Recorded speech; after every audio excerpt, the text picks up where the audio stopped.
ጤና ይስጥልኝ። በጣም አመሰግናለሁ። ከመነሻው መልእክቴንም ማስተላልፈው በድካምና በጉንፋን ጫና ስር ሁኜ ስለሆነ አንዳንድ ምቾት የሚነሱ ነገሮች ቢፈጠሩ ወይ ቢታዩ ከወዲሁ ይቅርታ ጠይቃለሁ።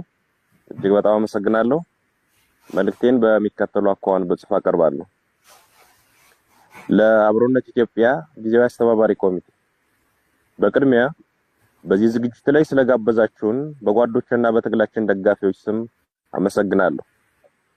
የአብይ አህመድን አገዛዝ ለመታገል እንድንገደድ ያደረገን ራሱ ግለሰቡና እርሱ የመሰረተው የግድያ የዝርፊያና የዘር ፍጅት መዋቅር ነው። የአማራ ህዝብ መንግስትነትን አሳምሮ የሚያውቅ ለመንግስትነት መጽናትም የሚዋደቅ የነጻነትን ጥቅምና ዋጋ በሚገባ የሚረዳ ህዝብ ነው። በዚህ መንግስትነትን በሚያውቅ ህዝብ ላይ ጊዜና ሁኔታ ተገጣጥሞለት የመንግስት መሪ የሆነው አብይ አህመድ ግን መንግስታዊ ስልጣንን ህዝብን በዘሩ ለመግደልና ለማፈናቀል የዘር ፍጅት ለመፈጸሚያነት አዋለው። ተንበርከኩልኝና እኔ ልግዛችሁ ማለት የየትኛውም አምባገነን ባህሪ ነው። የአብይ የሚለየው ልግደላችሁና ሙቱልኝ፣ ይህንንም ሳደርግ ዝም ብላችሁ ተገደሉልኝ፣ በዘር መርጨስ ፈጃችሁም አትከላከሉኝ ብሎ መነሳቱ ነው። የአማራ ህዝብ ደግሞ አንተ ገዳይ እኛ ሟች አንሆንም ብሎ ብረቱን አንስቷል። ይህ የመጨረሻው ውሳኔ ነው። ከዚያ በፊት ህዝባችን የደም መፋሰስ ሳይመጣ የአብይ አህመድ አገዛዝ የአማራ ህዝብ ላይ የሚያደርሰው በደልና መፈናቀል፣ ጥቃትና ክፋት እንዲያቆም በሁሉም የክልሉ ዋና ዋና ከተሞች በሰልፍ ጠይቋል። በወቅቱ ህዝቡ በሰላማዊ ሰልፍ ጭምር አትግደሉኝና አታፈናቅሉኝ ብሎ ሲማጸን ራሱ አብይ የሰጠው መልስ እናንተ ጩኸታሞች የሚል ነበር። ቆይቶም የአማራን ህዝብ በብዙ ጸያፍ ቃላት መዝለፍ ጀመረ። ለተነሳ ሰላማዊ ጥያቄ ሁሉ ህዝብን መዝለፍ ሳይበቃው ጠመንጃህን ብቻ ሳይሆን ቀበቶህንም አስፈትቻን በረከካለሁ ብሎ ዘመተ። ቁጭ ብለን አንሞትም ያለ ትውልድ ይህ ሰውዬና ምስለኔዎቹ እስካሉ ድረስ እረፍትም ህይወትም አይኖረኝም ብሎ ህልውናውን ለማረጋገጥ እየታገለ ይገኛል። ወዳጆቻችን እንዲያስታውሱት ጠላት ደግሞ እንዲገባው መግለጽ የሚያስፈልገኝ አንድ ነገር አለ። የአማራ ህዝብ ወደዚህ አይነት መራራ ትግል ውስጥ የገባው መሮት ብቻ አይደለም፣ የሰላም መንገዶች ሁሉ ተዘግተውበት እንጂ። የታመመ አዲስ አበባ ሄጄ ልታከም ቢል ተደብድቦ ይመለሳል። በተለያዩ የሀገሪቱ ክፍሎች ያለን አማራ እየገደሉ የተረፈውን አፈናቀሉት። በአንድ ወቅት የተባበሩት መንግስታት ድርጅት እንዳለው በ11 የአማራ ክልል ዞኖች ውስጥ 11 የተፈናቃይ መጠለያዎች ተፈጠሩ። እነዚህን ተፈናቃዮች የደቡብ የኦሮሞ ወይም የቤኒሻንጉል ህዝብ ያፈናቀላቸውና ውጡልኝ ያላቸው አይደሉም። ገድሎ የተረፉትንም ነቅሎ ያፈናቀላቸው የአብይ አህመድና የሽመልስ አብዲሳ አገዛዝ የሻርሊ ሐሰን ተላላኪያዊ መዋቅርና ስራ ነው። የአማራን ህዝብ አፈናቅለው ብቻ አልበቃቸውም። በቀይም መጠን እንገላለን፣ አትግደሉኝ፣ አታፈናቅሉኝ ብሎ በየከተማው በየአደባባዩ ተሰለፈ። ህዝባችን ለጠየቃቸው ጥያቄዎች ሁሉ የሚሰጠው ምላሽ ግድያና ጥቃት ሲሆን አሁንስ በዛ በሚል ውሳኔ እርምጃውን ከሰልፍ ወደ ሰይፍ አሳድጓል። ይህንን ሰይፍ ወደ አፎቶ የምንመልሰው አብይ አህመድና ግብረ አበሮቹ የአማራ ህዝብ የሚገድሉበት ክንድ ሲሰባበር ነው ብሎም ወሰነ። የአማራ ህዝብ አንገት ደፍቶ እንዲኖር የሚፈልግ ኃይል ሁሉ መጀመሪያ እርሱ ራሱ ይደፋል ወይም ይደፋል ብሎ አፈሙዙን ወደ ጥላቶቹ አዙሯል።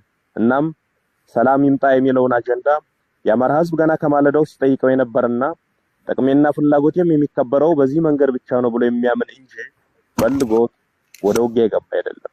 ተገዶ የገባበትን ትግል እያካሄደ ያለው ሰላምን ለማጽናትና ለማምጣት በሚወዳት ሀገር ውስጥ በሰላምና ከሚወዳቸው ኢትዮጵያውያን ወገኖቹ ጋር እንደ ልማዱ በትብብርና በህብረት ለመኖር ነው።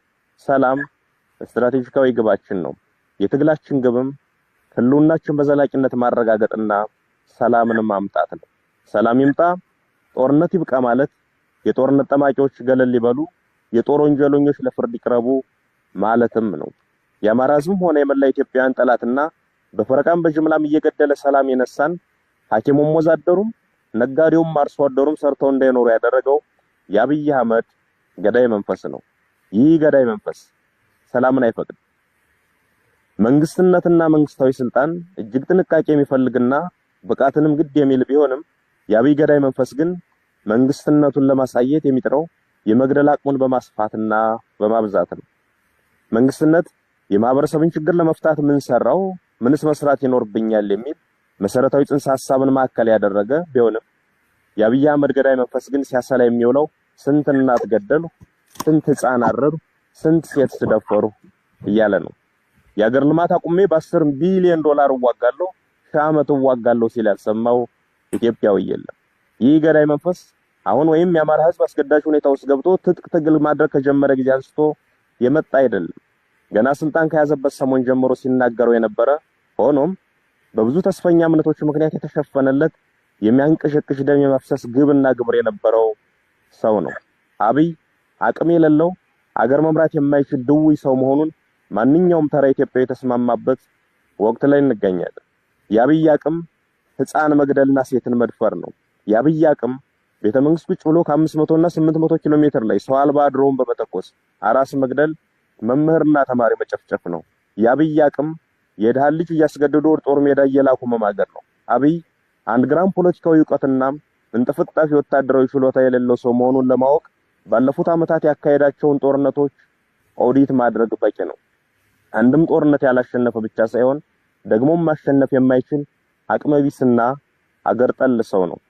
የአብይ አቅምና ችሎታ ኢትዮጵያን እየዘረፈ በውጭ ሀገር ፎቅ መደርደር ነው። የአብይ አቅም በቴሌቪዥን እየቀረቡ ድርድር ውሸት ማውራት ነው። አብይ ችሎታ የለውም ማለት ግን ጭካኔ የለውም ማለት አይደለም።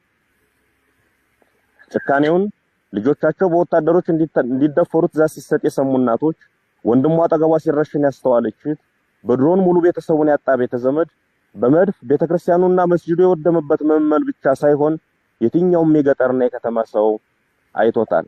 ይህ ሰው የሚመራው አገዛዝና ለእርሱ ታዛዥ ሆነው የተሰየሙ የሰላም ጸሮችን ሁሉ መመንጠርና የጋራ ሀገር እውነተኛ እኩልነትና ነጻነት የሰፈነበት ኢትዮጵያን መፍጠር፣ አንዱ ገዳይ ሌላው ሟች ሳይሆን ሁላችንም ነዋሪ የምንሆንባትን ሀገር መመስረት የዚህ ትውልድ ታሪካዊ ኃላፊነት ሆኗል።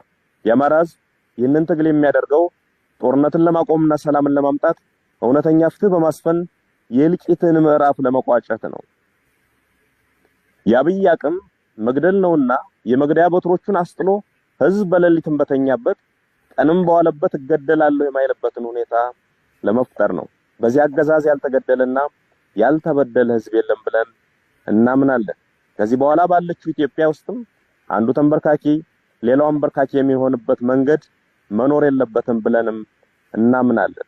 ሰዎችም በሙያቸው፣ በማንነታቸው፣ በሃይማኖታቸውም፣ በጾታቸውም በፈረቃና በተናጠል የሚገድለው የሚያስረውና የሚያፈናቅለው የአብይ አህመድና የምስለኔዎቹ ስብስብ በስልጣን ላይ እስካለ ድረስም የትኛውም ህዝብ ሰላም ያገኛል ማለት አይቻልም። እንደዛም አናምንም። በመሆኑም የጎንዮሽ አለመግባባቶችን እየፈታን ዋናው የሰላማችን ጦት ዘበኛ የሆነውን አገዛዝ ለማስወገድ በሁሉም አይነት መንገድ መናበብና መነጋገር ያለብን ወቅት ላይ እንደምንገኝ ማስታወስ ያስፈልገናል። ይህ ግለሰብና ሎሌዎቹ ሀገሪቱን ይጠሏታል። የእያንዳንዳችንን ህይወት ማሳጣት ሲያቅታቸው ሀገር አሳጥተውን እነርሱ ወዳዘጋጁት ሀገር መፈርጠጣቸው አይቀርም። ያ ከመሆኑ በፊት የአንዳችን ቁስል ለሌላችን ህመም ሆኖ አንዳችን ለሌላችን ደራሽ ሆነን ተባብረን ይህን አገዛዝ ለማስወገድ መናበብና የጋራ ግንባር ለመፍጠር መሽኮርመም የለብንም። የኢትዮጵያን ፖለቲካ ኃይሎች ገድዬ አሰሬና ከፋፍዬ ጨርሻለሁ የሚለውን የአብይ አህመድን እብሪት በመተባበርና በመነጋገር አንድ ሀገርና አንድ የጋራ ጠላት አለን በሚል መንፈስ በመረባረብ ማሳየት መታገል ይኖርብናል። አብሮነታችን መጀመር ያለበትም ከዚህ ነው። የጋራ ሀገር የጋራ ጠላት አለን፣ በጋራ መታገልም ይገባናል ብለን ማመን። ይህንን ስናደርግ ሰላምንም እናመጣለን፣ ጦርነትም ያበቃል። አዲስ ትውልድ፣ አዲስ አስተሳሰብ፣ አዲስ ተስፋ።